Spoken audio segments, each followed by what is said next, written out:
Melinda Haynes, license number 102308. Hi, new subscribers. It's nice to meet you. Welcome to the tribe, our little tiny growing tribe. So, how do we set a boundary with a narcissist? Now, this is an extremely difficult thing to do, so I need you to gird up your loins and make sure that you're ready for kind of the long haul. So if you set a boundary with anybody, whether it's a person that has a narcissistic personality disorder or borderline personality disorder, or, they're just, maybe they're not diagnosable, they just, can be sometimes difficult to deal with interpersonally. You have to set a boundary with people and they are going to push back. Okay, so the second that you start to say like, maybe I should, establish this boundary, like no name calling, you establish the boundary, you have to have a consequence, right? And you have to be willing to fulfill that consequence. So if you say, no more name calling, if you, it hurts my feelings when you call my names, I need you to stop, taking your anger out like that. And instead, let's do something different. You create a plan, whatever it is, and then they step over that line, they violate your boundary. You have to be willing to say something or do something in response. It can't just be, I told you not to do, and argue more with them, because that's going to actually reinforce their name calling or whatever boundary breaking that's going on.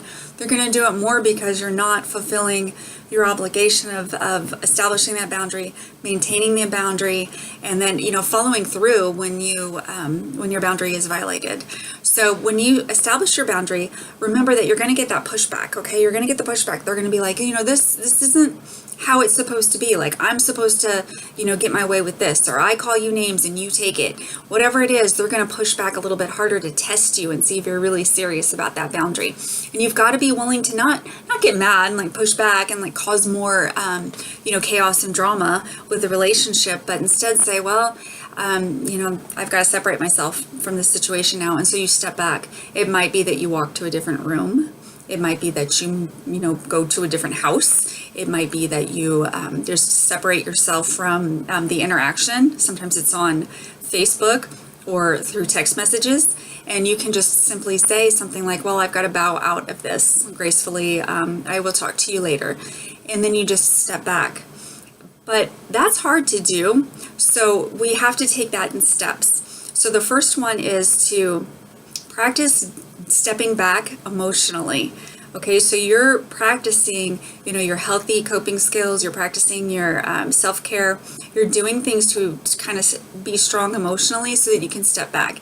And the second that somebody does that hook, that, where they try to get you in, whatever like method they use, or trample on your boundaries, whatever it is, that you're going to be able to say, you know what, I'm at peace, I'm stronger now, I don't have to take bait, I don't have to do this. So you're able to emotionally step back. So then when it happens and they're actually like doing what they're doing, you're able to verbally step back. That means that you're not going to come back with an attack. You're not going to defend yourself. You're not going to come back with this, I got to fight you on it. I got to make sure that you understand my way of thinking, and that, you're saying something wrong about me and I'm going to make you say, what's right about me.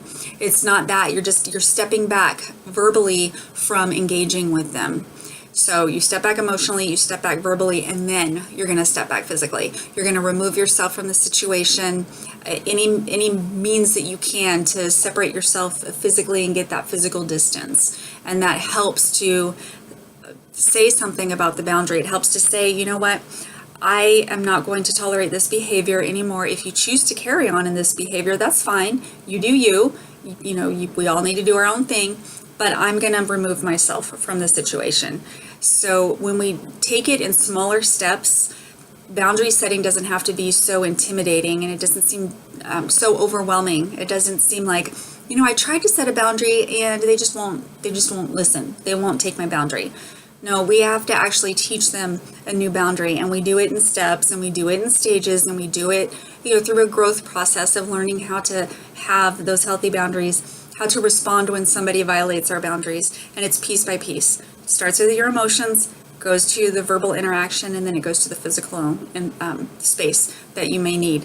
So tell me if you've ever had to establish a boundary with anybody. Have you ever had to do that? Did it work? Did it not work? Did it work maybe, you know, badly at first and then better with practice? Or what was the deal? You can find me at my professional website is healplaylove.org, and my blog is themotleymiss.com. And I'll put those links in the little box below. All right, thanks for watching.